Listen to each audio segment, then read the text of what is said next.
Hello dear aspirants, welcome to জ্ঞান শিখা study centre.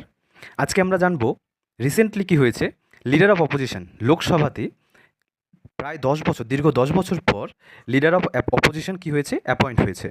তো leader of অপোজিশনের আমরা ফাংশন পড়ব, তার কাজ কী, ঠিক আছে, এবং তার যে বেতন বা এসব কোথার থেকে আসে এবং তার পদমর্যাদা কী আছে, এগুলো আজকে আমরা জানবো। ইন্ডিয়ান পলিটির ভিউয়ে এই লিডার অফ অপোজিশনটা কতটা জরুরি সেই নিয়ে আজকে আমরা ডিসকাস করব, ঠিক আছে। তো দেখো, আজকে আমি কেন টপিকটা বানাচ্ছি, কারণ খুব রিসেন্টলি এটা কারেন্ট অ্যাফেয়ার্সের মধ্যেও আসতে পারে যে leader of opposition K appoint হয়েছে।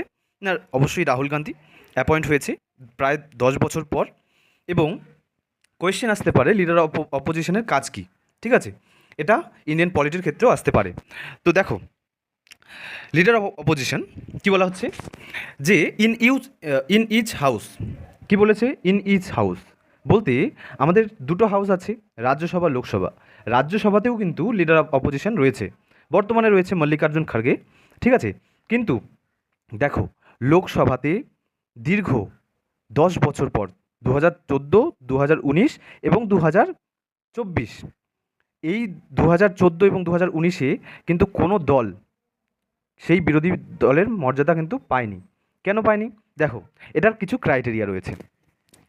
দেখো, যে বলেছে the largest opposition party having not less than 1/10। কী বলেছে দেখো, 1/10 বলতে এই যে তোমার 543টা সিট রয়েছে, এর মধ্যে 1/10 প্রায় 55 মেম্বার যদি না হয়, কোনো দল এককভাবে 55টা সিট যদি না পায়, তাহলে কিন্তু সেই দল লিডার অফ অপোজিশন এর মর্যাদা কিন্তু পায় না, ঠিক আছে।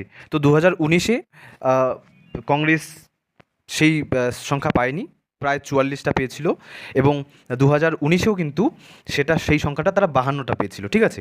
কিন্তু 2024-এ দেখো, তারা কিন্তু এককভাবেই 99টা সিট, অর্থাৎ 99টা সিট কিন্তু পেয়েছে, যেটা 1/10 থেকে অনেক বেশি। তো তাই কিন্তু যে প্রোটেম স্পিকার যে নিযুক্ত হয়েছিল রিসেন্টলি, ভর্তৃহারি মাহতাব, তিনি কিন্তু রাহুল গান্ধীকে অ্যাপয়েন্ট করেছেন কী হিসেবে, না লিডার অফ অপোজিশন হিসেবে, বিরোধী দলের নেতা হিসেবে, ঠিক আছে। এবং তাহলে ক্রাইটেরিয়া বোঝা গেল যে 1/10 যদি কোনো দল এককভাবে পায় অপোজিশনে, তাহলে সে কী হবে, লিডার অফ অপোজিশন, সেই দলের একজন নেতা যিনি হবেন লিডার অফ অপোজিশন, অর্থাৎ বিরোধী দলের নেতা। তাহলে তার ফাংশন কী? তাহলে ফাংশন হবে, দেখো, কনস্ট্রাকটিভ ক্রিটিসিজম। গভর্নমেন্ট যে পলিসিগুলো হবে, গভর্নমেন্ট যে পলিসিগুলো নিয়ে আসবে, সেই পলিসিগুলোর কী করবেন তিনি, কনস্ট্রাকটিভ ক্রিটিসিজম, অর্থাৎ তিনি কিন্তু নিন্দা করবেন, ঠিক আছে। এবং তার যেখানে যেখানে ভুল মনে হবে সেগুলোর কিন্তু নিন্দা করবেন, এবং সেই তার তোলা সেই অভিযোগ বা সেই খামতিগুলো, সেগুলো কিন্তু সরকার খুব দৃঢ় দৃষ্টি দিয়ে কিন্তু তারা দেখবেন এবং পর্যালোচনা করবেন, ঠিক আছে।